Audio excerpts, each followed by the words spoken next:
Would you rather listen to this episode on Spotify or Apple Podcasts? And with that, would you rather listen to it with your earbuds or on your speakers? It's your choice, right? You're going to listen to the episode either way, but you get to choose how you listen. Today's episode is one that I am thrilled to share with you because I know it's something that is not done enough in the classroom, and that is giving students choice. With the expertise of Elaina Weaver, the classy teacher, we are going to learn how simple it truly is to implement choice in the classroom. Let's get started. Welcome to Solving for the Undefined podcast.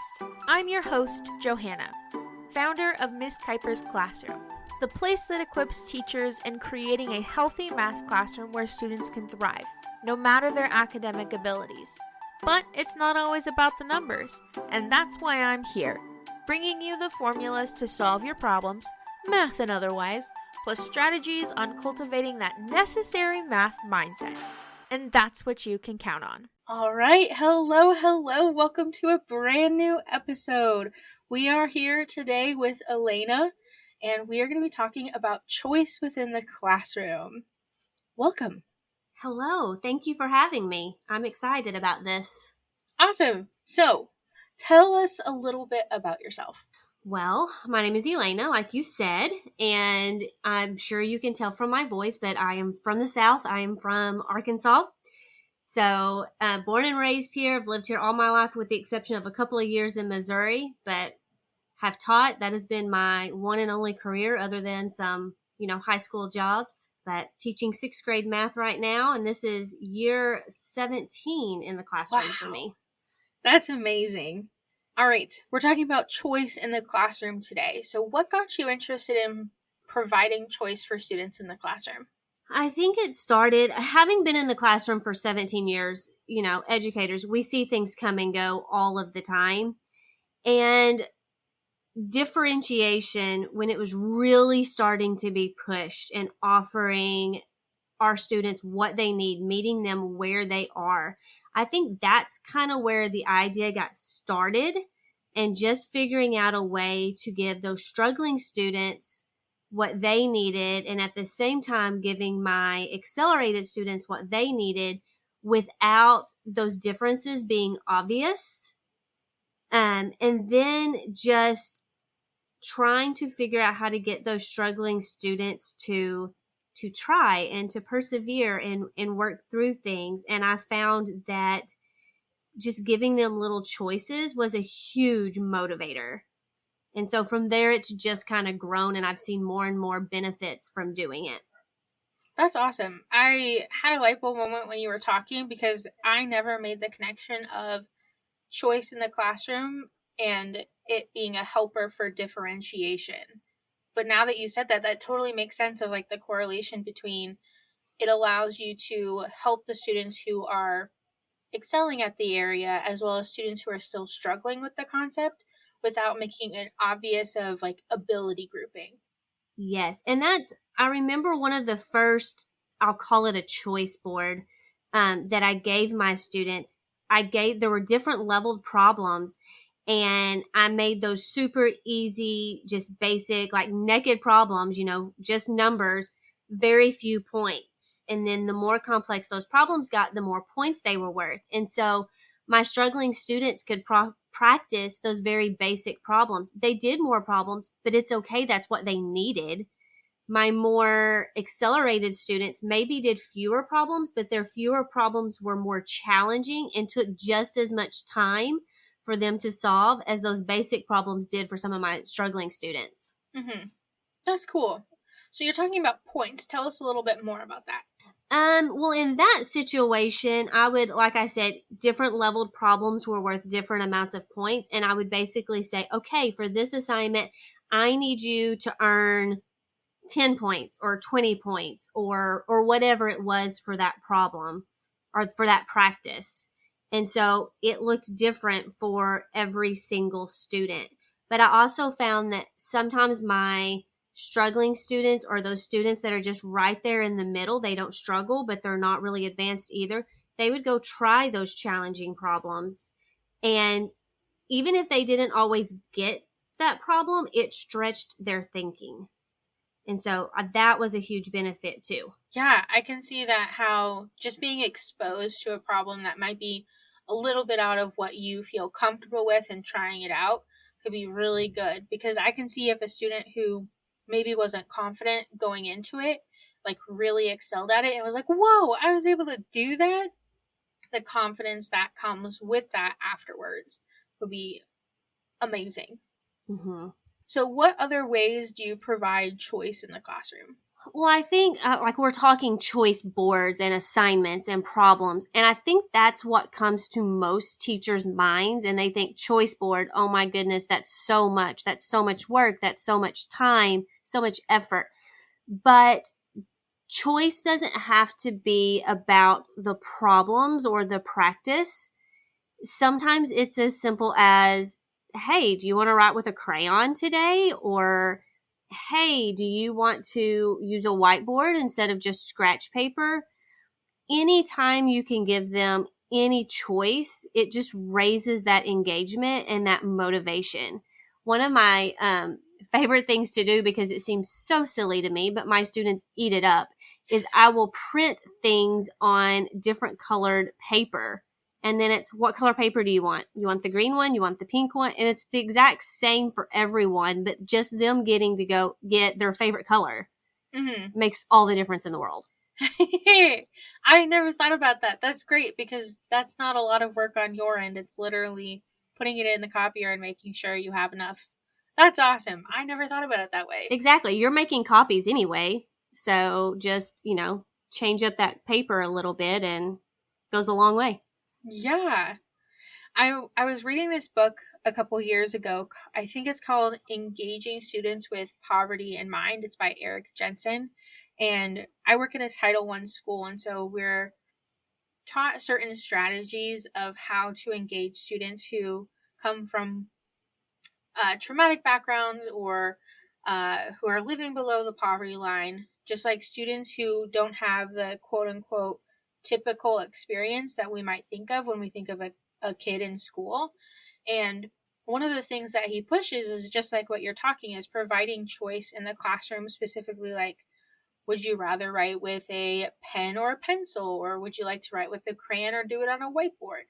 Just like those small pieces of choice in the classroom allow students to feel like they're having control of their situation and what they're doing.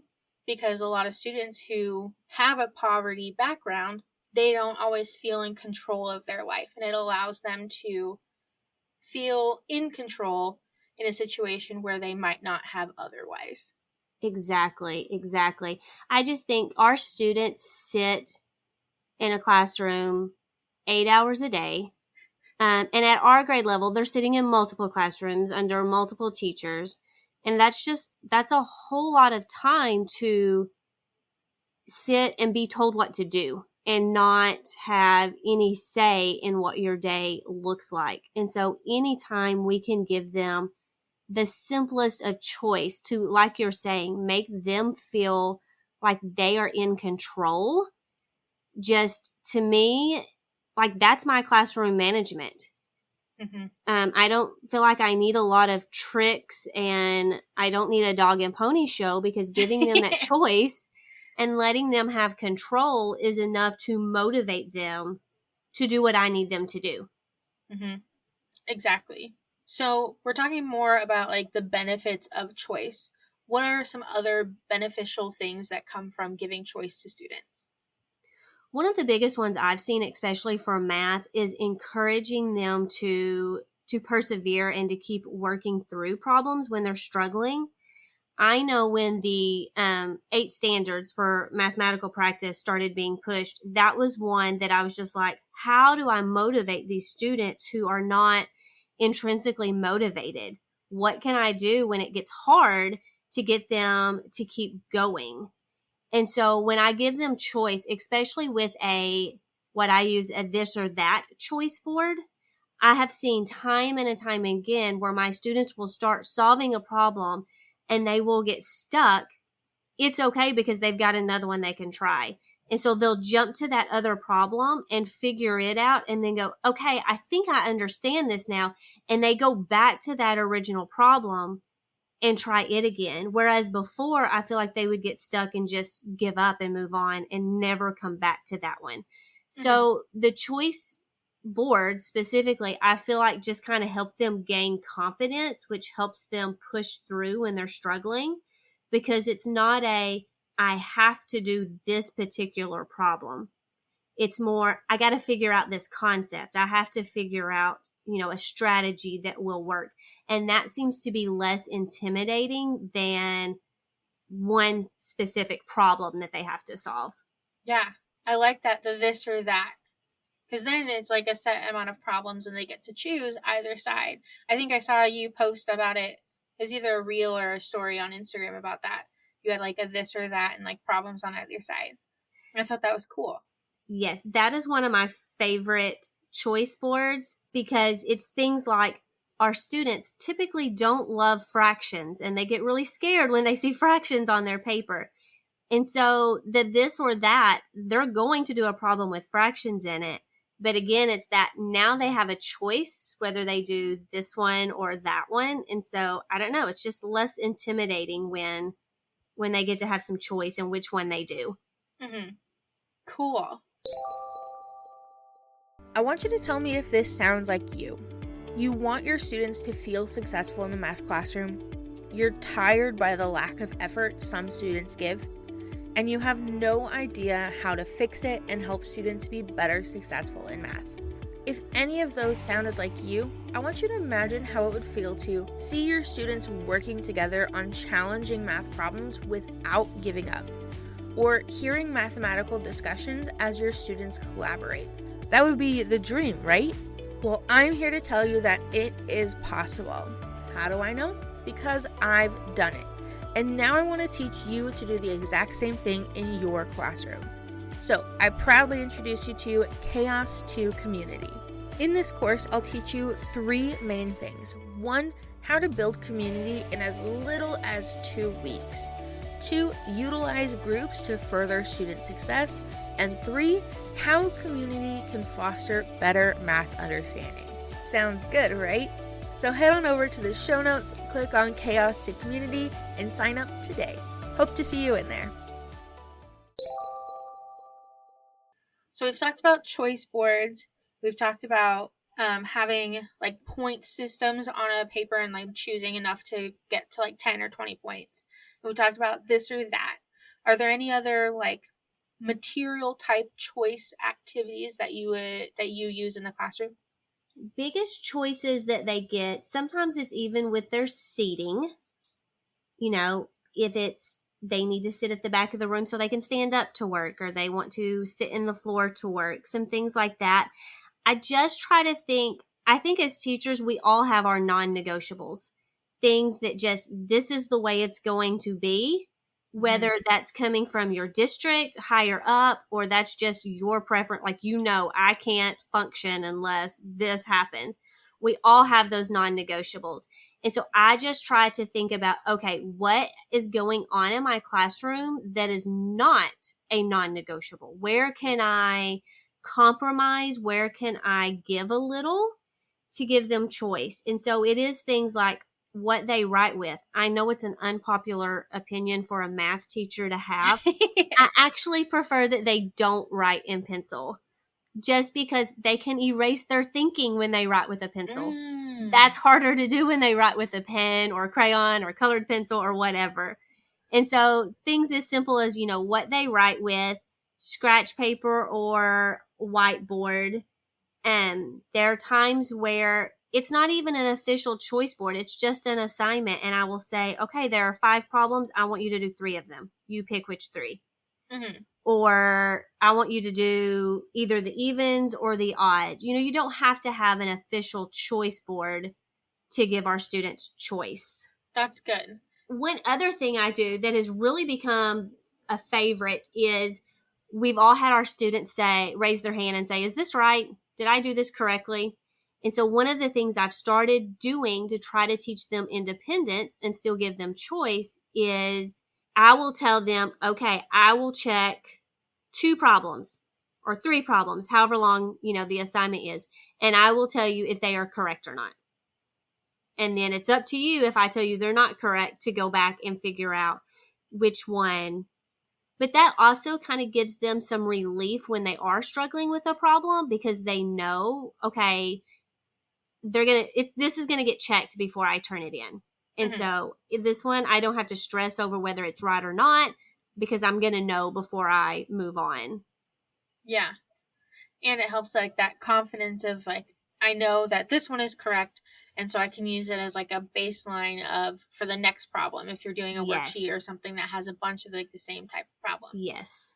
So when we're doing choice in the classroom, is this something that you do every day, multiple times in a class period, or do you do like a set like once a week or something? Well, I think I do it daily, just in, like I said, it doesn't matter to me what my students write with. So that's a choice that they have every single day. It's very small, it's not a big deal, but it is a choice that they have every single day. The bigger things like choice boards and that sort of thing, I would say we probably do 1, maybe 2 choice boards a week, just depending on the week. And so, yes, I do it every day, but I don't want that to sound like I'm doing a choice board or some big extravagant thing every day, because that's not the case. Mm-hmm. It's very simple. What do you write with? I have whiteboards in my room. So whiteboard versus scratch paper is always a choice that they have. So those little things we do every day. The bigger things, maybe once a week, sometimes twice a week. Awesome. I like that you have like choice available every day, even if it isn't like a material, like an activity kind of thing, but like Mm-hmm. you said, the whiteboard versus scratch paper or what they write with. Because kids get to come in knowing that they have control over at least one thing that they're doing in your class, rather than you do it every once in a while or like a specific day. It's every day they get to have a say in what they're doing. Yes, and you say that, and they are so used to getting choice now that every time they get an assignment, their first question is, "What is our choice?" And so I've almost hurt myself a little bit, because there are days where I have to say, "There's not a choice today. You're going to do all of these or whatever." But they have gotten so used to the choice that, yeah, sometimes it's, "What's our choice? Which ones do I not have to do?" Uh-huh. You can then, I think, even say like you have the choice of what order to do them in, and Yes. then add a little bit because like they do have to do all of them, but they get to choose what order to do them in. Exactly. And we do that when anytime we have a kind of like a catch up day or a makeup day. I will list the things on the board that they have to do or that they need to make sure it's done. And I don't care what order you do them in, they all have to be done. You get to choose. So yeah, that's another perfect example of choice. Yes. So kind of thinking about a teacher who wants to start implementing choice within the classroom, what is the thing you would say to try first? Well, first, I would just remind them to keep it simple, to know that if you want to try to do choice in the classroom, that doesn't mean you have to immediately dive into this huge choice board that has 5 different projects on it and you have to create 5 different rubrics and it be this big deal. Start simple. Think about those things that are non negotiable, and then think about the things that you can give a little bit and that you can compromise, and see how you can use choice for those. But if you are wanting to do something more with an assignment or like a choice board, again, it doesn't have to be this specific or like proper template. It can literally be, take any assignment that you do every year and just say, this assignment has 10 problems on it. I want you to do 6 of the 10. You get to choose. Or have them do evens or odds. Or if you can, take that worksheet, draw a line down the middle, and it's a this or that board. It doesn't have Nice. to be anything fancy. Just anytime you can give them the option of choosing which problems they want to attempt, you're giving choice. Nice. I like that it can be something easy to do, like take what you're already doing and just spice it up a little bit with some choice, or you have the option to create an activity that is based on choice. Yes. It's versatile. So, if a teacher wanted to do this, what are some resources to kind of help them learn more? Well, I will shamelessly plug my blog in, because I have a few blog posts that are different ideas that you can do to start using choice. And then I have one specifically on choice boards and just why I like them and the different kinds that I use in my classroom. And I actually have a free choice board template and sample that is one that I use for my daily warm-ups. So every day when my students come in, they have 3 problems that they get to pick from, and they just have to do one of them. And so that gives them that consistency and choice. But I offer that for free for anybody on my email list. So happy to share that with anybody who's interested. Yes, and I will link those down in the show notes / description so you can easily get to those things. All right. As we wrap up, was there anything else about choice or choice boards or anything that we've talked about today that you wanted to share a little bit more about? I would just say again, keep it simple. The number one question I get is just, how do you grade all of those? How do you have the time to make them?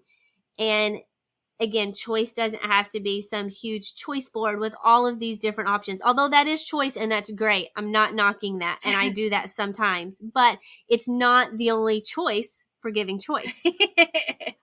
I like that. I think you've opened my eyes more because I was definitely in the mindset of like choice board was the really only activity that had choice involved. So I'm excited to try some of the different things that you shared, like the this or that, or even like the points. I had never thought of that before. So that'll be fun to try and implement later this week and stuff. Yeah, and those are things that really work with any grade level. All students appreciate having some control over what they're doing and some choice. And so it really works with any grade. I mean, you can find a choice that works for kindergarten all the way up that would work for seniors. So, Yes. Again, very versatile. All right. So I ask this question in every interview. So what is your favorite math-related joke or pun? I love this question because I love a good cheesy, corny dad joke. And so, but I honestly struggled because I feel like I have so many and I know so many of them are very common. So I'm like, I don't want to be a repeat, but it may be a repeat, but it is one of my favorites. And it is, why does the girl always wear her glasses to do math? Ooh, I haven't heard this one. What? It helps her with division.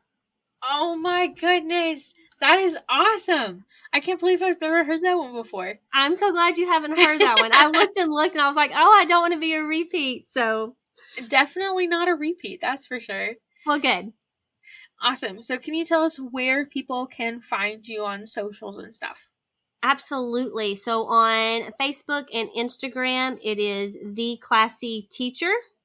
And then my website is elainaweaver.com. Awesome. And that's where you can find that choice board template. Yes. Sweet.